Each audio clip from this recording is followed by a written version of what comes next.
Guns N' Roses' angry lead singer Axl Rose hasn't been seen on stage in years, and fans have been wondering for decades, where did he go? He's back at age 63, but not the same person you remember. In the center, he is thinner and more measured, and every note he plays hides a secret. You're about to go on a trip that will make you cry. Inside the walls of his Malibu home, Axl has created a safe haven for himself, away from the chaos that helped him rise to fame. Inside, there is a recording studio with unfinished songs humming and a collection of supercars shining like battle scars. They look good on the outside, but the man who once ruled rock and roll is still haunted by the ghosts of crashes and breaks. The past and today are very different from each other. He used to walk around stadiums with a microphone in his hand and use his words to control tens of thousands of people. He is careful now because every step is weighed down by memories of nights he spent lost in ecstasy and misery. The loud noise of the crowd has been replaced by the quiet hum of being alone, and each echo makes him think of what he gave up. Things didn't have to be this way all the time. He was born William Bruce Rose Jr. and had a rough youth in Lafayette, Indiana. His father left him and he was raised by a strict preacher who thought everything outside of church was bad. He learned early on how to hide behind a smile and use pain to gain power, until he got to the point where he was truly open. At age 18, he tied his hopes to a guitar and hitched a ride to Los Angeles with $50 and a voice that could be heard over the crowd. In the falling walls of Skid Row bars, he found family and fed hungry souls with raw emotion. In seedy clubs, he sang about deception, anger, and short-lived redemption. Those songs would soon become the anthems of a whole generation. As soon as Guns N' Roses formed, they were like lightning in a bottle, unexpected, dangerous, and impossible to stop. Appetite for Destruction slammed into the charts like a grenade, thanks to recording sessions that went late into the night and careless recklessness. Steven Adler's thunderous drums, Slash's fiery riffs, and Axl's wild howl all came together to make something primal. But each note had the weight of a man who was on the edge. Their music set fires in stadiums and changed what rock could be. The whole world watched. But behind the scenes, the band was under a lot of stress, late shows, legal problems, and a reputation for chaos that went off the stage. After sold-out shows, there were riots, contracts broke down, and relationships fell apart at the joke. It all added up to the story that would swallow him whole. Then there was the crash. Chinese democracy had a maze of studios, songs that weren't finished, and a price tag that went up into the tens of millions of dollars. Fans waited for years, hearing rumors of one date after another, until their hope turned to doubt. When it finally came out, it didn't live up to promises and got bad reviews. What started out as a story about beauty turned into a warning about obsession. After the event, though, a silent change happened. Axl stopped being the wild kid who punched reporters or caused crowds to rush the stage, and he started to rebuild on his own terms. He gave to causes he kept out of the public eye with the same passion that drove him to spend too much. He helped young artists and brought new voices out of the shadows behind closed doors.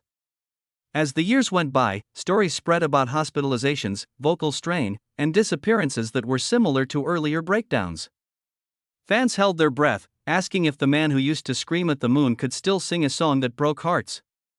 Then, one night in 2025, Axl walked into a loud crowd, and all question went away. He sang like a new man, and every word was filled with the scars of a lifetime. It looked like he had let go of the weight of sin. But if you pay close attention, you can hear the shaking in his voice, the echo of years gone by, and the fragile shine of life. Each roar from the crowd matched his own defiance. It was a statement that he was still here, even though everything was broken, and ready to die for a song. Axl found comfort in being alone, away from the flash of camera bulbs and the pulse of stadium lights. Late nights in that Malibu studio are where the songs that bear the marks of his scars were born. Each tune tells a part of his story: the boy who was left alone, the runaway, the rock god who was broken and put back together again.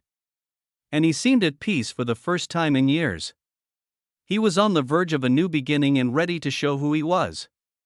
In the early 1990s, Axl's life turned into a crazy carnival of excess and failure. His quick marriage to Erin Everly in Las Vegas didn't make sense. It only lasted a few months, was signed with a wildcard vow, and was threatened by a loaded gun in the dark backstage. Every hurt account made the news, including lawsuits from lovers and claims of domestic violence that made the rock star look like both a predator and a victim of his own problems. A double record called Use Your Illusion 1 and 2 by Guns N' Roses, on the other hand, broke all the rules, sold millions of copies, and showed that chaos could lead to art. Still, every scream he let out on stage mirrored a deeper wound in his heart. By the middle of the decade, the hope of Chinese democracy was like a dream on the horizon. The studio doors slammed open and closed, engineers walked through like nervous ghosts, and Axl tried to catch a vision that slipped away like smoke. As he tried to get it just right, late nights turned into early mornings. He tried 50 different versions of the same singing line and recorded and then threw away hundreds of riffs. The price went through the roof with each session, and rumors spread that the album would never come out. The world was both happy and sad when it finally happened in 2008. Critics didn't think it was great, but it showed that the man who made it was still willing to bleed on tape for the sake of the truth. There were scandals outside of the studio as well. There were riots in Montreal and Dunnington, and the stadium floors shook. There was sad blood on his black leather stage boots.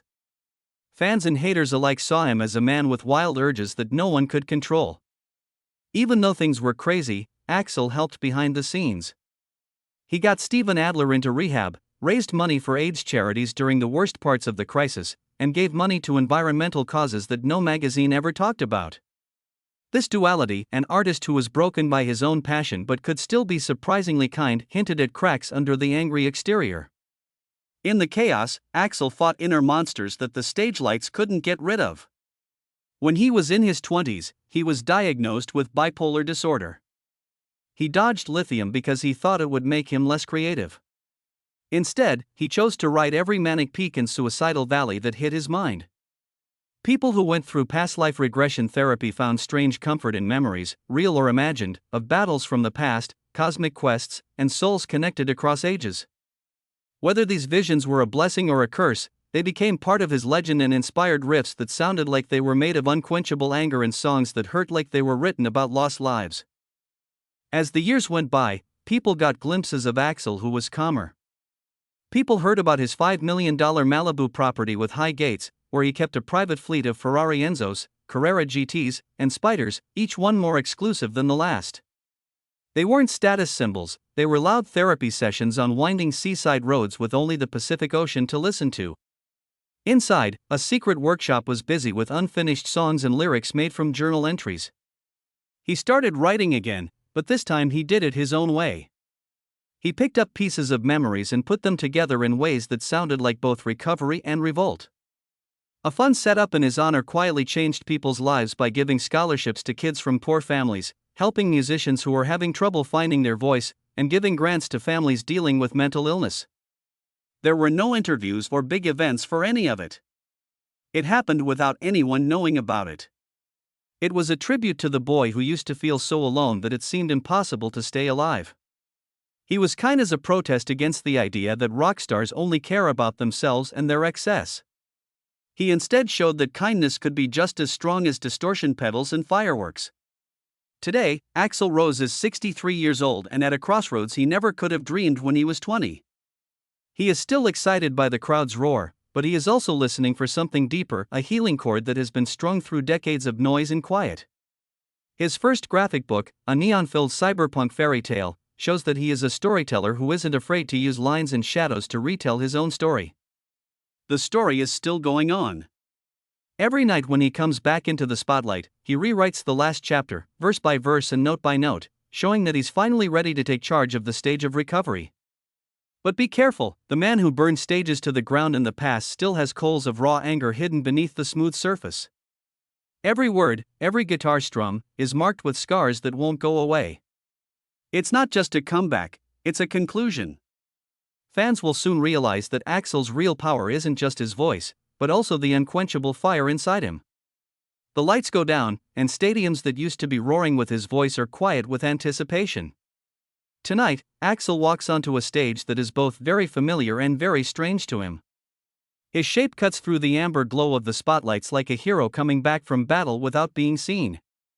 There are decades of silence behind the roar of thousands. This silence comes from wanting to stay safe. As soon as he opens his mouth, the first sounds come out, as weak and powerful as a whisper. Then they rise, getting stronger with each line until they hit the crowd like thunder. These songs aren't just copies of old national anthems. The melodies are like open confessions, and each riff is like a cut into memory. Fans keep an eye on everything and hold up their phones like lights in a digital prayer. They see the ghost of the boy who ran away from Indiana. They see the man who lived through riots and cases. They see someone who has fought his darker urges. Behind the scenes, there are only dirty hallways and loud tools. As Axl walks down hallways lined with guitars, each one represents a different part of his story. He stays close to one that used to have the marks of youth and anger on it. He can feel how heavy time is in its strings. The crew says nice things about his voice, which is now worn but full of resolve. He nods and thinks of times when his pleas were ignored. In the middle of a set, he passed out, and news stories about it spread like wildfire. But tonight, every note sounds right. Faces in the crowd shine with both memories and awe. They lean forward, eager to find pieces of history. They want to believe in heaven as much as rock does. Every song connects 2 times and places, then and now. All of a sudden, smoke fills the stage, and the first riff starts to play. If you listen to the drums, you can feel the beat going through your ribs. The lights flash to the beat of the people in the room. He leans against the mic stand like it's an old friend. He shuts his eyes and lets the music take him away. Axl is at once an icon and a real person for a moment. He smiles even though his voice breaks on a high note. He knows that being weak is just as strong as being in charge. Many miles away, doubtful seeds come back. On social media, critics break down every act. Die-hard fans support every stumble as proof that the player is real. People will always remember the story, so it can't go away. In the breaks between songs, he tells rough stories. He talks about the preacher's house and how music helped him. He talks about loves that were lost and letters that were sent but never received. That's where he chased ghosts until dawn, he says. They lean in and take in every word. They feel like they deserve praise, but they also feel like they have his past in their hands. The show then moves on to new songs that sound like they can heal. Live instruments are paced by drum machines, which connect the traditional heart to the digital soul. The lyrics talk about sorrow, but they don't stay there. They make a map of the path from anger to strength. Axl is both the wound and the healing at these times. He plays with the ease of someone who knows how to use weakness as strength. When the last chord hits, the crowd erupts. The roar comes over him like a wave as he slowly bows. He leaves the stage, and with each step, years of uncertainty and success come back to him. He learned that surviving is an art form sometime between being sent away and coming back. Outside, the cool breeze from the coast hints of secrets buried under the salt and moonlight. Every night, he walks through the grounds of his estate and quietly thinks about his wins and losses. The studio lights stay on late into the night as he thinks about strong words. He puts melodies to the test against memories, putting together the pieces of a life that has been carefully rebuilt into harmony. Every note he plays sounds like a promise to stay strong in the face of what almost killed him. He is still a contradiction, a worn-out fighter and a hurt poet, fierce and fragile at the same time. Fans can feel the shaking under his resolve in every high-pitched refrain and whispered lyric. Some critics aren't sure if this worn-out voice means rebirth or the end of a legend. Now, for Axl, success means telling fans the truth at the right times, not chart places. He tries out his new songs in front of old crowds to feel how they respond to them. Every round of praise adds a new stitch to the wounds he carries under the leather and gravelly, raw tones. When he stops, you can hear the quiet crack of life between verses and solos that are really loud. The person who used to carry a microphone around like it was a threat now does so as the honest truth. And when the note ends, everyone in the venue holds their breath before clapping loudly in thanks. Again. Late nights in his Malibu haven are now more for thinking than for having fun. Axl walks across the shiny wooden floors in his socks, and the walls are covered with silver records and Polaroids of himself when he was younger. He stops in front of a grand piano that is tucked under a slanted roof. Fingers have been playing on its ivory keys for decades without stopping. He takes a deep breath and lifts his hand, leaving the first chord hanging like a question. That one note takes him back to nursing homes in Indiana, to feeling unloved as a child, and to singing hymns next to the pulpit of his adoptive preacher. Though the memories aren't soft, they are truthful, and he bases everything he makes now on truthfulness. He's hunched over a mixing board by dawn, looking at waves that pulse with the afternoon sun. He gets really close to a vocal take from a new ballad that's about sorrow and getting back together. His throat hurts because of how weak he sounds under his growl. He changes the EQ and echo and then listens as the track goes from being a rough cut to something that sounds holy. Outside, birds fly over the water and the Pacific Coast Highway can be heard far away. He reads through old journals that are full of rough notes and drawings. Each page is a reminder of wars fought and wounds still fresh. His phone lights up with a message, an offer to be the main act at a concert to raise awareness about mental health. With his thumb just above the screen, he reads the words. A long time ago, he might have sent back a rude answer or overlooked it completely. He writes a short yes and then presses send. He recalls the fans who begged him in the dark to say something, anything, about the evil he fought on stage. They won't have to wait any longer. Because he chose this cause, he takes on a new role. He is no longer just the victim of his own chaos, he is also an advocate for those who are still fighting. Later that afternoon, he meets up with an old friend who has become an artist. The friend is a famous graffiti painter who makes big paintings in alleys of cities. They look over sketches for the next book in Axl's visual novel for a long time. The neon panels show him as a cybernetic fighter who races across futuristic skylines. He is half human and half machine. He looks at every stroke and suggests small changes, like a sharp scar on the hero's cheek or a tattoo-like circuit that pulses on the wrist. These are details that come from his own memory chips. As he watches the pictures come to life, he sees that art is helping him take back his story and turn his pain into something visceral, electric, and strangely beautiful. Dinner comes late and is simple, grilled veggies and baked fish. It's a far cry from the huge meals that rock stars used to eat in a flash. As he eats, he keeps quiet and looks out the floor-to-ceiling windows at the ocean. The waves crash in steady waves that tell us that time goes by whether we want it to or not. As he chews, he thinks about the late-night binges on drugs and booze, when he thought that being numb was the only way to get away from his own thoughts. Clarity tastes better now than it ever did. Each bite makes him feel like he's gaining a little win over the fame-bound versions of himself from the past. As the evening turns into night, he goes to a small practice room a few blocks from the beach that is full of neon GNR signs that blink like old ghosts. A new group of young, hungry, and polite artists has come together. They test and fix instruments while being careful not to wake up the landlord next door. Axl watches the first strum of each chord and occasionally makes small changes. Spin that second string up a half step, let's feel the tension, he says. Following his lead gives them a reason to live.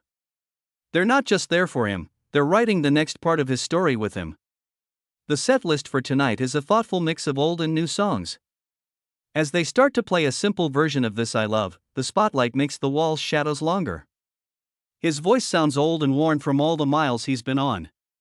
Then they switch to a fiery arrangement of a new song called Resonance of the Heart. The chorus soars with lines about breaking out of cages you put on yourself. There is a lot of raw energy in the practice room, which shows that even broken voices can start fires. By midnight, they end with a haunting acoustic climax, with Axl's soft sound blending with the guitarist's whispering strings. He closes his eyes and lets each note pass through him, as if he were letting out decades of regrets that he hasn't said. When the last chord ends, there are no cheers in the room. Instead, there is a soft exhale of collective understanding that they've seen something profound, a living legend embracing fragility instead of hiding it. As he walks back through the streets at night, the weight of his expectations lifts. Tonight wasn't supposed to be a show, and it wasn't. A singer, a guitar, and a group of souls sharing a moment of redemption were all parts of the piece. Under a crescent moon, Axl Rose remembers why he became a musician in the first place, not for fame in the stadiums or in the tabloids, but for those rare moments when being honest feels like the purest form of rock and roll. As Axl steps off the stage into a hallway buzzing with adrenaline after the show, the roar of London's O2 Arena can still be felt in his bones. From the quiet of his Malibu workshop, the difference could not be more clear. The hiss of amplifiers and the screams of 20,000 people fade into the silence of dressing room walls lined with sequin jackets and leather pants, mementos of a life spent defying expectations. He takes out a handwritten set list for tomorrow's show in Paris from his travel bag. Each song on the list represents both success and failure. He isn't sure what to do with the name November Rain, the song that turned his sadness into an anthem. He knows it won't be the same emotional storm it was decades ago when he goes back to that moment on stage in less than 24 hours. Now, every note reminds him of how far he's come from being hopeless to surviving. He stops by a small table where a folded jacket is lying. Not because it's old, but because it's been through wild nights and quiet confessions in loud stadiums. The leather is soft and cracked. He puts it on and can feel the weight of its past. It's as if the jacket can remember riots, lawsuits, and late-night studio sessions where he was trying too hard to be perfect. He has a picture in his right hand of young fans who camped out for days outside of a venue, some with homemade signs that said, "Don't forget us." He never did. That kid from Indiana, who used to be nervous, never forgot the faces and sounds in the crowd that were asking for more. He'll give everything again tonight. The next morning, the soft smell of coffee and fresh croissants fills his hotel room. His helper knocks and comes in with a hot tray. She knows not to ask too many questions because Axl's mornings start out slowly.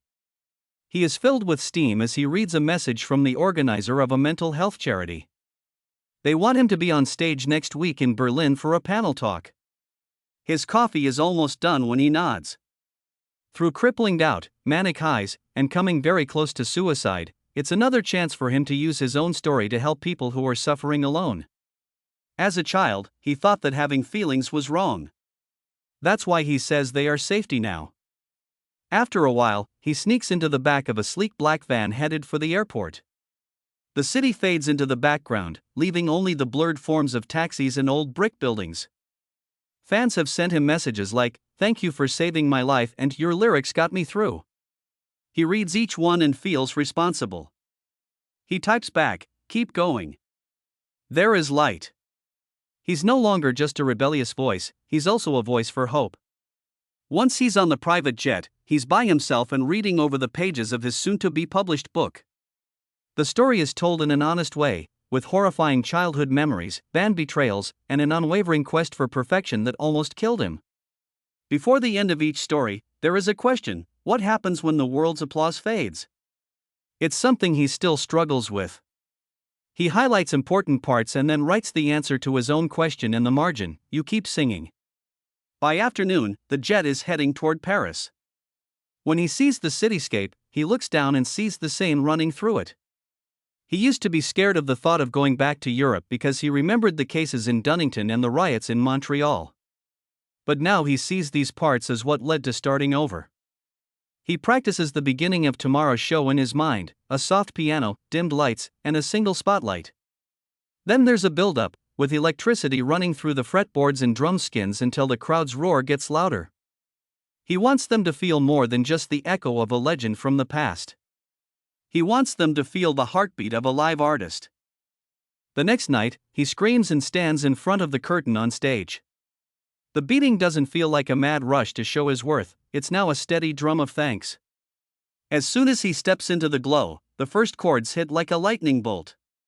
He looks at all the faces in the crowd as he plays. Some are young and interested, while others are older and gray from remembering shows that were packed to the brim in the 1990s. With one voice, they all rise in unison, not to show disobedience. During a short break between songs, he talks to the crowd: "I used to think silence was my safe place.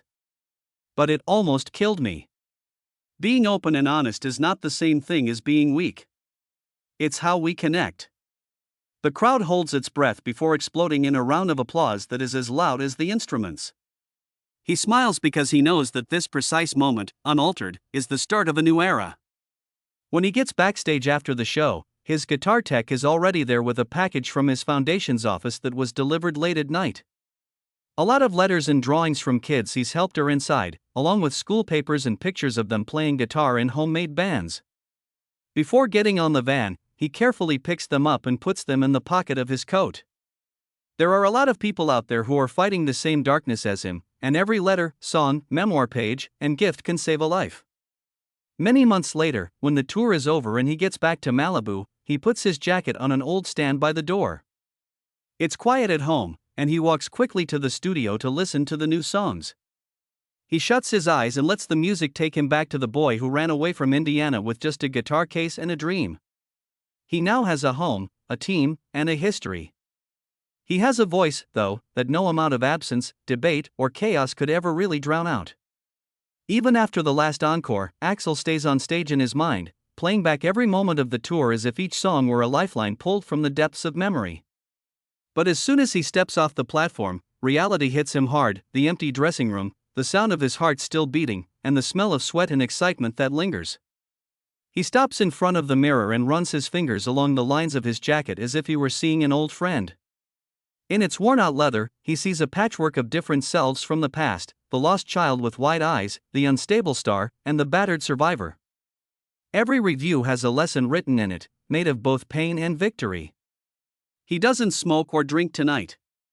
Instead, he closes his eyes, takes a deep breath, and tells himself that his rock and roll journey has always been less about getting away and more about facing monsters, memories, and the music that won't let him go. Back at his home by the ocean, the sky is light and shapeless before dawn. He walks barefoot on cool tile floors and runs his fingers along the sides of old vinyl records that remind him of times when rock was both a shock and a safe place to be. He picks out one, a worn-out copy of Appetite for Destruction, and carefully sets it down on the turntable. He gets a chill when the needle crackles, taking him back to those hot hellholes where dreams were made in a distorted way. Even though he listens to Slash's fiery solos and Adler's crackling drums, it's his own voice that really gets to him, raw, unfiltered, and asking to be let out. He knows that there is beauty in flaws and that each tremor and tear in the groove holds the truth of a moment that was caught halfway. He shuts his eyes and lets the music make him hungry again, like when he was a kid in Indiana holding a guitar case on an empty street. He gets up and walks outside when the last note fades. He feels the cool night air around him, and mist curls off the dark Pacific. He walks over to the edge of his yard, where lanterns shine light on the soft grass. Waves roll and break in a rhythmic defeat far away. At the water's edge, he feels the continuity of his own life, each wave breaking and each tide going out as a warning that things always end and start over. When he thinks of all the times he disappeared into studios, into dark thoughts, or into the silence of rehab wards, he realizes that the real loss is not being absent, but forgetting how to come back. Tonight, he comes back in full, with his heart and voice once again in sync. A young singer-songwriter who has been making news online will be meeting me in the morning. Axl watches her perform in his private studio. As she sings about loss and rebirth, her voice shakes with promise. He gives input in the form of small changes in wording, tweaks to melody lines, and ideas for how to focus the lyrics, but he also learns from them. In her weakness, he sees memories of his own early years, when he stood on the corners of Skid Row and sang for money and kindness. He thinks about the kind people he met who believed in him and gave him more in faith than money. He stands and cheers at the end of the song because he is moved by her bravery in singing her heart. He gives her a spot on his next benefit tour, which will undoubtedly change her life in many ways, just as it did for him. Later that afternoon, he looks over the layouts for the next chapter of his graphic book. In this chapter, the cyberpunk hero walks around on rainy streets fighting ghostly enemies that come from memories. He is amazed at how his story has changed from real blood and bruises to bright ink and printed paper as he flips through the panels. But the main point is still the same: life isn't about being perfect, it's about being present. He goes around the pages that show a scene where the hero faces a broken mirror, with each piece showing a different time in history. He changes the dialogue so that it sounds more like an admission than a bravado. This makes sure that every caption is as real as a song played live on stage. This is art as therapy and storytelling as autobiography. It's the same story that started with a boy singing his first hymn in the living room of a minister. Twilight takes him back to the practice room, where the new band is calling out tunes and harmonies that are still being worked out. They are no longer newcomers, they have become friends who share lines and family riffs. They play a new song, a soaring hymn called Afterlight. The chorus is a celebration of the promise of dawn after darkness. He sings in tune with the band, and his voice mixes with theirs to make a mix of rough and smooth. As the song builds to its peak, he feels like time stops, the boy, the hero, and the survivor all blend into a single chord. He tilts his head back and closes his eyes.